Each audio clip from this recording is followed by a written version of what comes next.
What's up, the wise one?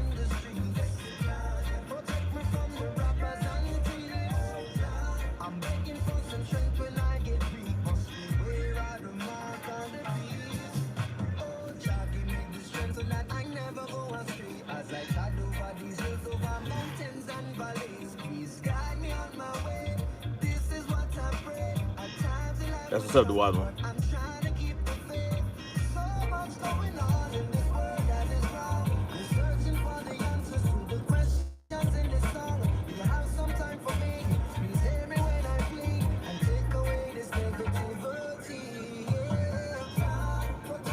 So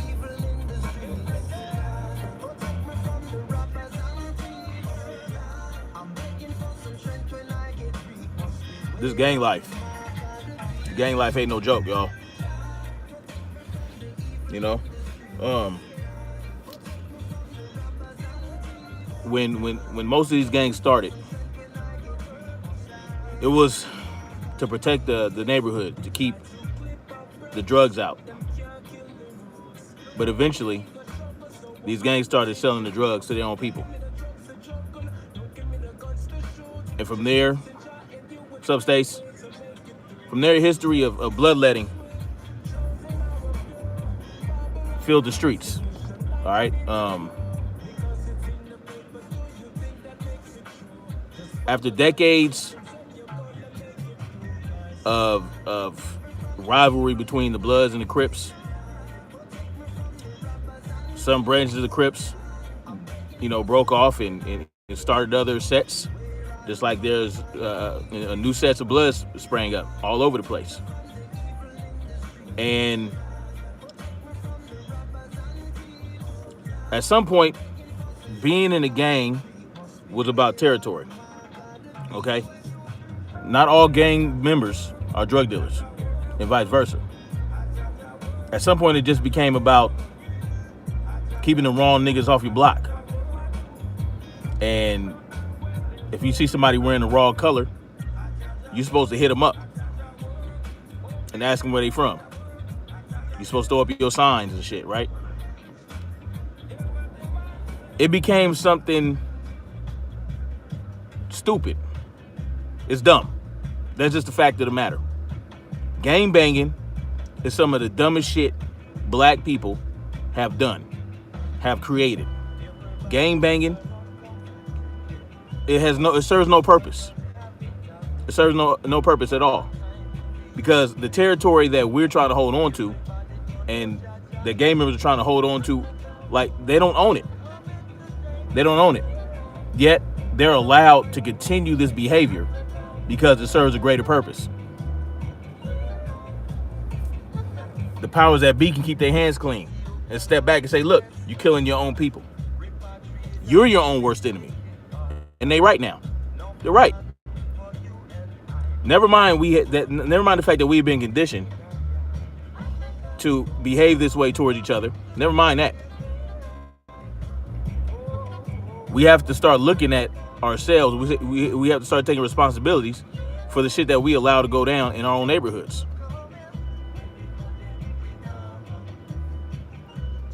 I mean, it just, there are many truces have been broken due to some petty bullshit, some petty jealousies. You understand what I'm saying? Somebody fucked your girl or something like that. Oh, now I got to kill any random blood I see or any random Crip I see.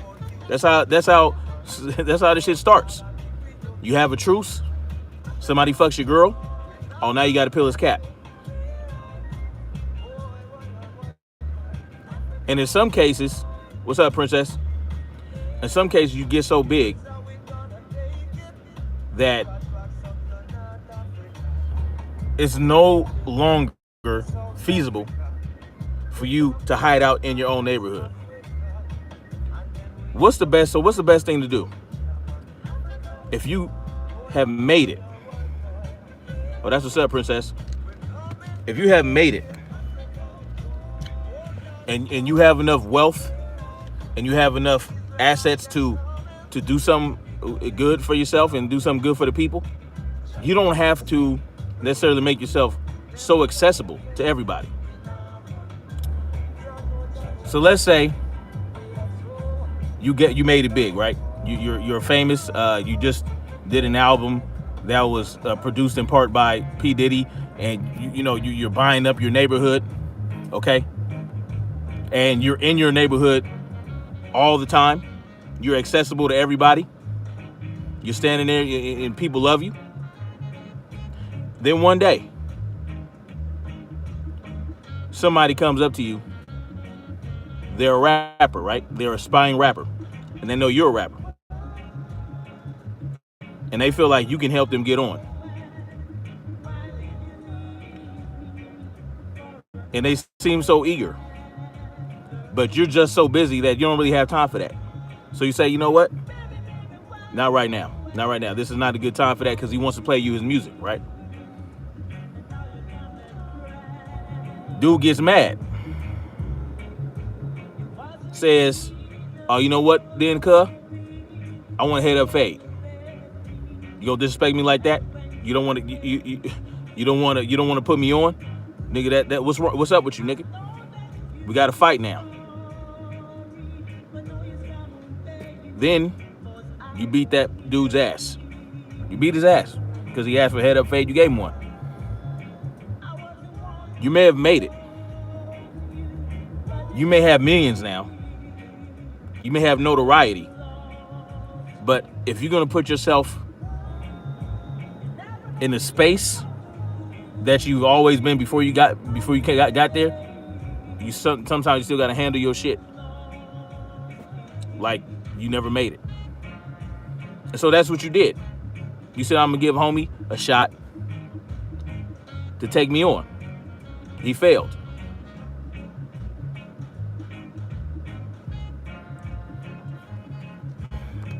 Then you chilling in front of your spot or whatever that you always chill in front of. Dude comes again, and you like, my nigga, y'all have an argument. Boom, next thing you know, dude leaves. And if you wonder, how could someone get so close to somebody like that and kill them?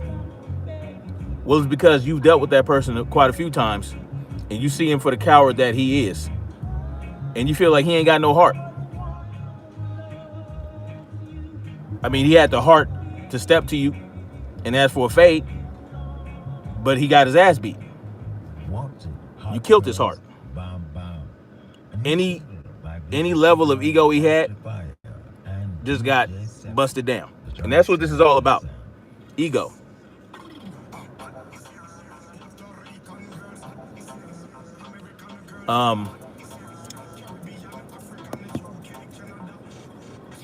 Dude come around and does what he does. Kills you.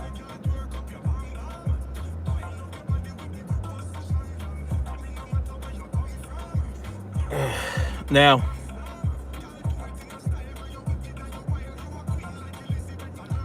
I heard quite a bit earlier this morning, and because I'm close, I'm just close to it geographically.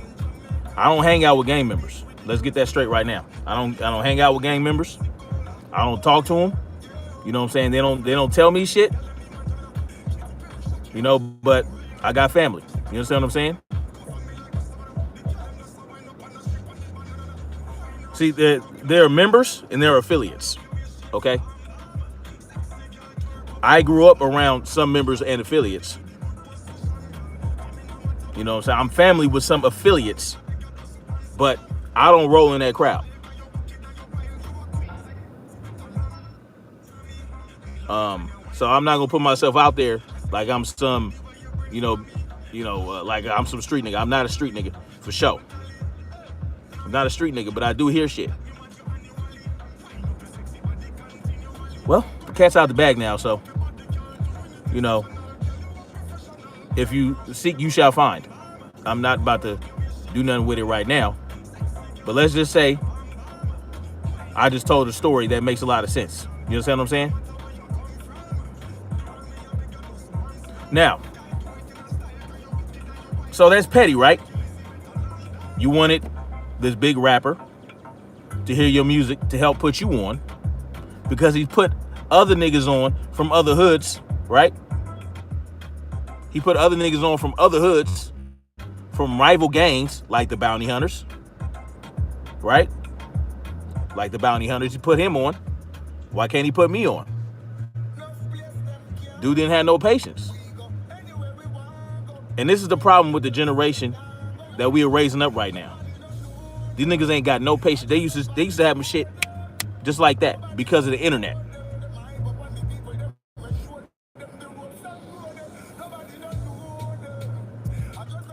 You know, and you know what? Essentially, this nigga's getting snitched on right now. He's being snitched on, and I'm glad for it, because a lot of bloodshed can be avoided by this nigga getting snitched on. He's essentially snitched on. It's a wrap now for this nigga. I'm gonna tell you y'all that right now. And he better hope the police get a hold of him first. I'm gonna tell you that right now, because games are not being played. But rest assured, since the cat is out the bag, there should not be many other deaths connected to this. So that's the good news. That's the good news. The good news is that no one else needs to die senselessly. You understand what I'm saying? Nipsey Hussle was taken from us way too soon. Okay? But I need y'all to understand something about COINTELPRO. COINTELPRO will spin a circumstance just like this. Just like the one I just told y'all about. Dude trying to get on, cause some drama, create a motive to do what he did. Y'all don't understand how deep COINTEL fingers get. I don't have any information on that. You know, this is just me, you know, thinking on my feet. Because, see, I always tell y'all, look. Don't look, but see. See the whole situation. See the whole circumstance. Don't just focus on one detail. Yeah. So, a little bit about neighborhood politics. When I'm talking about neighborhood, I'm talking about neighborhood 60s. Okay? Oh, thank you, Michelle. I appreciate that. I'm gonna tell you about a little bit about the politics, especially in regards to the 60s. See, the 60s has thousands of members. Thousands of members belong to the 60s. Okay? And within those thousands of members, you have different little factions and different little circles within the 60s. You know what I'm saying? Like I told y'all before, you could have beef within your own set or within your own gang. Because this circle of niggas had something going on with this other circle of niggas within your own clique. And something like that happens. Something like that happened. Okay? So, like I said, if y'all look deep enough, y'all find out. Y'all will find out. But it's crazy. That could be the reason. Yo, what's up? I'm back. Look, it's time to quit the BS. It's time to stop the talking and start making moves. You understand what I'm saying? It shouldn't take a Nipsey Hussle and a Jay-Z and whoever else to start a Stop the Violence movement. There are enough of us in our own neighborhoods that want this shit to stop.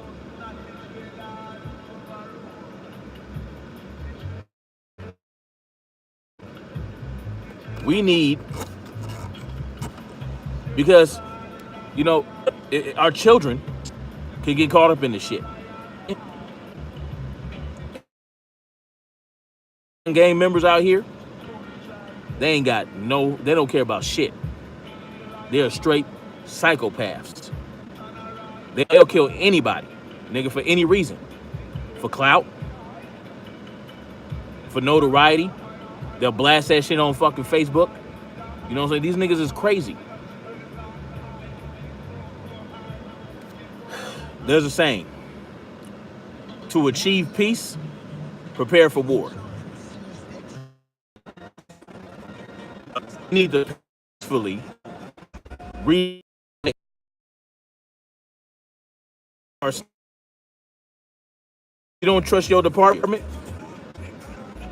Yes, we need what? You got to make some. That ain't a play. You know what I'm saying? Yes. You know, take some. Okay. Then you take your ass to the city council. Let them know what's up. Like, look, all you guys are doing. You know what I'm saying? Is sister put together some documentation so that we necessary people, because we have, you know, in these community outreach programs, we have to support them. Any program that is trying to make a change in this regard, we need to get on it. You know, there are some groups in Houston, and well, in parts of Dallas, like the Huey P. Newton Gun Club. They patrol their own neighborhoods. They don't have to be private police. They patrol their own neighborhoods. You don't think that helps prevent a lot of this shit from happening? Well, guess what? Thanks to Reagan and the NRA in California, we can't do that. It is against the law to open carry in our state, so we can't do that. So we had to go about it another way. We have to get permits. We have to start organizations, private security forces, you know what I'm saying, for our own neighborhoods. That's just something that we got to do. But who's gonna do that? You don't want to look like a herb, huh? You don't want to look like a cornball because you're a security guard for your own neighborhood, trying to keep everybody safe, encouraging snitching. Fuck it, let's start snitching, nigga. If you ain't, look, if everybody deserves an opportunity to turn their life around. Do you understand what I'm saying? Before we send them up.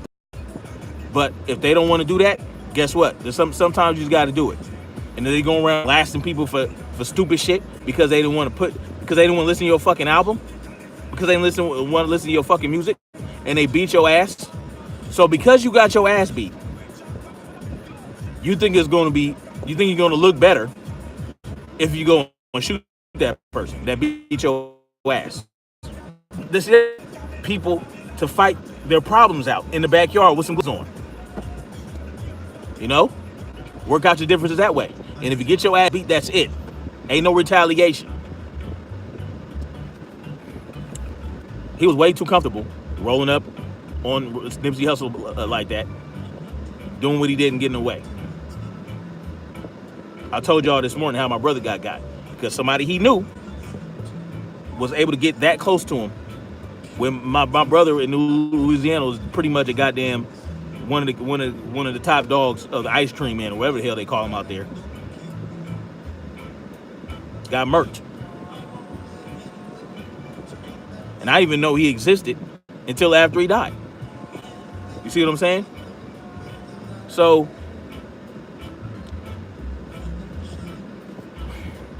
listen, y'all. We have to call for unity, and we have to show these niggas, man, that we mean it. We mean it. You know? Sitting in front of a camera, you know, and saying it, yeah, that's pretty good. It's cute. But how about we come up with a way to make sure that these young people know that we care for them, that we don't want any harm to come to them, that they need to stop killing each other. We care about your problems. We're going to try to help you out of that. But see, what happened when they killed Nipsey Hussle, he was the only one who made it that big. And can we ever get that back? I don't think we can. Not in the way that we had Nipsey Hussle had it. And then some little nigga was from 90s, okay? They called him Ghost. LA, you know who Ghost is? Became truck drivers. That you have to talk about B's and C. You know, she write. She knows how to write now. She spells the words right. Because you can't be half-assed with this shit. You can't have no half measures, or these niggas are going to see it and they're going to be like, Oh, this nigga full of shit, man. He's still up here. He's still banging on the internet. Fuck this nigga. You know, so I'm gonna do me. These young niggas do not have an example to look up to. And they're not gonna look up to a nigga like me because I ain't never been in that shit.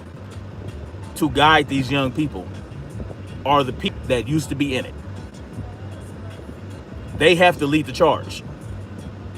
Cause they gonna look at me like, nigga, what you know about a square? They call me a square and all this other shit. And then all of a sudden we chunking them. And they get their ass beat, and next thing you know, I get killed. No. I can be there, but I can't lead that charge. I can't lead. Jesus. Okay, so if you're from LA and you want to know how you can participate in some of these programs, there's one called Second Call. All right, leave it in the comment section. There's an organization called Second Call. It's a gang intervention program. It's ran by Big John. He was a B-dog, you know what I'm saying, and his partner, you know, and they turned their life around. Now he's an electrician. Now they're electricians with the IBEW. Okay, and he helped me get in the IBEW because my mom knows him. My mom's into that shit too. My mom is part of that gang intervention and stop the violence movements and all that shit. Actually out there doing the groundwork while no one is supporting them financially, no one's supporting them emotionally, no one's supporting them with their feet on the ground. Quit talking it. Start doing shit. You know? That goes for everybody. Even me.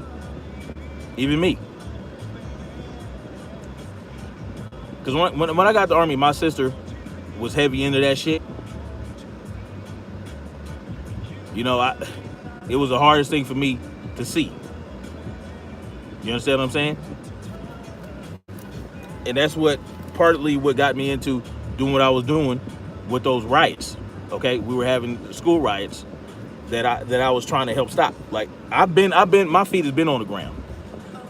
You know, it's just that the organization that I was with, or the group that I was with, you know, egos get too big and the shit gets fucked up. That's just the facts. So everybody needs to lower their ego. Stop being narcissism. You know what I'm saying? You know how it is. Shit always turning back to them and shit. Like, come on. It's bigger than you. It's bigger than me. It's bigger than Nipsey. We're talking about